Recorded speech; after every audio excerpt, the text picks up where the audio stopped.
Gold gold gold, सोना सोना सोना, हर तरफ हम और आप सिर्फ और सिर्फ आज एक ही खबर देख रहे हैं। सोना तो बड़ी व्यवहारिक लैंग्वेज में पूरा विश्लेषण अस्थाना ट्रेडिंग स्कूल और बाजार बैठक के माध्यम से मैं आपके सामने लेकर आऊंगा। सोना जिसे सदी का सबसे सुरक्षित निवेश माना जाता है, अचानक से अगर आप देख रहे हैं तो मार्केट में इस पर बहुत बड़ा दबाव है और हर तरफ इसी की चर्चा चल रही है। क्या आरबीआई के फैसले ने गोल्ड की चमक को थोड़ा सा फीका कर दिया है? इसको हम लोग पूरा विश्लेषण देखेंगे, या फिर इसके पीछे कोई और एक बड़ी कहानी छुपी हुई है जिसका विश्लेषण करना बहुत जरूरी है। जो लोग सोच रहे हैं कि सोना हमेशा ऊपर ही जाता है, उन्हीं को ये कहानी अंत तक सोचना, सुनना और सीखना सबसे इंपॉर्टेंट है। आखिर सबसे पहला विषय है कि भाई आखिर सोने में गिरावट आई क्यों? कोई जियोपॉलिटिकल टेंशन, क्रूड ऑयल, इस तरह की जितनी भी ट्रेंडिंग न्यूज है वो सब हम और आप मिलकर लगातार एक साल से देख ही रहे हैं। कभी बीच में टैरिफ वॉर आ जाता है, कभी जियोपॉलिटिकल टेंशन आ जाता है, रुपए आ जाता है, क्रूड ऑयल आ जाता है, देश का एक दूसरे के ऊपर वॉर हो जाता है। तो पिछले कुछ समय में अगर आप देखिए तो गोल्ड का प्राइस तेजी से बहुत उतार और चढ़ाव दोनों रखा। कई निवेशक इस बात को लेकर हैरान हो गए और बड़े बड़े जो इन्वेस्टर्स हैं या बड़ी बड़ी जो एजेंसीज हैं उन्होंने इस पर बहुत लंबे समय से बाइट्स दे रहे हैं। ग्लोबल टेंशन लगातार बढ़ी हुई है, अनसर्टेनिटी अभी भी पूरी तरह से मौजूद है और जब तक आपके डोनाल्ड ट्रंप चाचा रहेंगे तब तक ये व्यवस्थाएं लगातार बनी रहेंगी। फिर भी गोल्ड लगातार मजबूत नहीं हो पा रही है, हम लगातार पीछे के पैटर्न से देख रहे हैं। यहीं से एक सवाल रिटेल ट्रेडर्स के जहन में उठता है कि आखिर मार्केट किस चीज को देख रहा है और कब तक ये रिएक्ट करने के चांसेस है। तो इसका आरबीआई के साथ थोड़ा कनेक्शन देखने की कोशिश करता है। अब कहानी का दिलचस्प हिस्सा क्या है पता है? जब आरबीआई ब्याज दरों को, बड़ा ध्यान से इसको ना एनालिसिस को पॉइंट टू पॉइंट कनेक्ट करिएगा, क्यों? क्योंकि ये सब एक दूसरे से कनेक्टेड है। जब आरबीआई अपनी ब्याज दरों में लिक्विडिटी या मॉनेटरी पॉलिसी पर कोई भी फैसला लेकर आता है तो ये मानकर चलिए कि उसका असर सिर्फ लोन पर नहीं पड़ता, उसका असर रुपए पर पड़ता है, बॉन्ड यील्ड्स पर पड़ता है, इन्वेस्टर के सेंटिमेंट पर पड़ता है और सबसे इंपॉर्टेंट गोल्ड पर भी पड़ता है, क्योंकि ग्लोबल मार्केट उसका एक बहुत बड़ा जो है पिक्चर के अंदर रोल पैदा करता है। थोड़ा सा इसको सामान्य भाषा में समझने की कोशिश करिए कि अगर आपके पास एक जमीन है, एफडी है, आपके पास एक बैलेंस है, आपके पास एक खुद के लिए एक इंपॉर्टेंट पैसा जिसको आप इमरजेंसी फंड कहते हैं वो रखा हुआ है और किसी वजह से आपके ऊपर एक बहुत बड़ा दबाव आता है, फाइनेंशियल थोड़ा कोई समस्या आती है, तो क्या आप सबसे पहले गोल्ड सेल करते हैं? तो उत्तर आता है नहीं, वह एकदम अंतिम पायदान है। अब देश भी उसी चीज को लेकर के जूझ रहा है, अगर वो अंतिम पायदान पर है तो इसका मतलब क्या यह डर का विषय हो सकता है।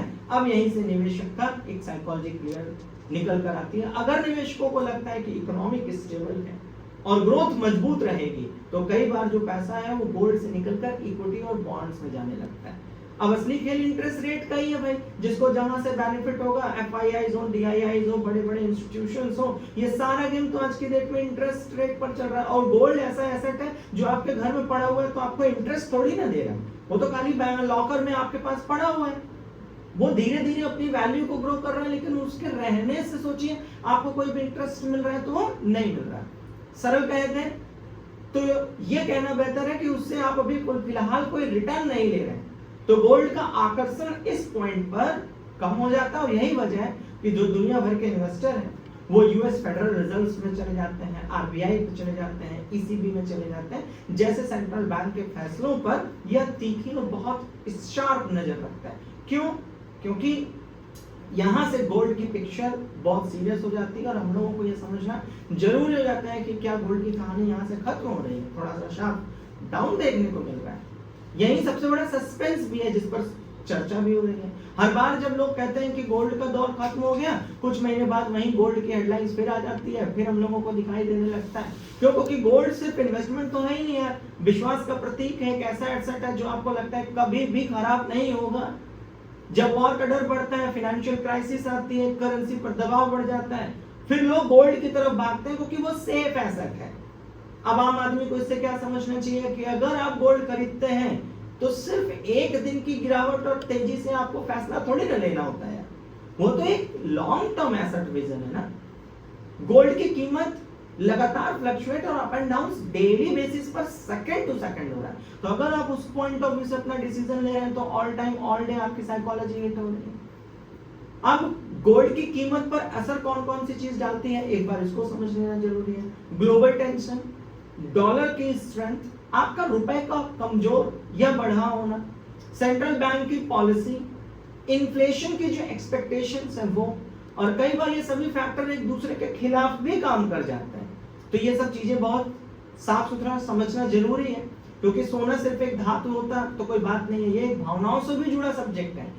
लोग सिर्फ और सिर्फ इसे इन्वेस्टमेंट के लिए थोड़ी ना अपने घरों में रखते हैं। कोई शादी का सपना रखता है, कोई अपने माँ को यादों के रूप में उनकी दी हुई चीजों को रखा है, कोई परिवार की सुरक्षा के पॉइंट ऑफ व्यू से रखा है, कोई इमरजेंसी फंड के रूप में रखा है। गोल्ड अक्सर इन्वेस्टमेंट नहीं होता, लोग उसे अलग अलग भावनाओं से कलेक्ट करते हैं और रखते हैं, और शायद इसी वजह से हर गिरावट के बाद भी लोग इस तरफ वापस लौट आते हैं।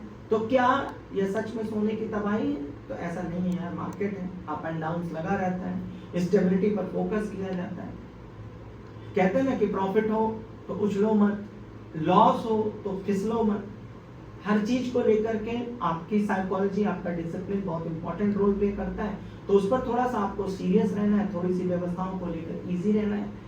यह सिर्फ एक छोटा सा करेक्शन भी हो सकता है। बड़े बड़े इन्वेस्टर्स की इसके ऊपर पैनी नजर है और लगातार कोई बबल कह रहा है, कोई कुछ कह रहा है, ठीक है, उस सेंटिमेंट में मत फंसिए, क्योंकि आप कोई बहुत बड़ा 10, 20, 50, 100 करोड़ रुपए का नहीं रखे हुए हैं गोल्ड।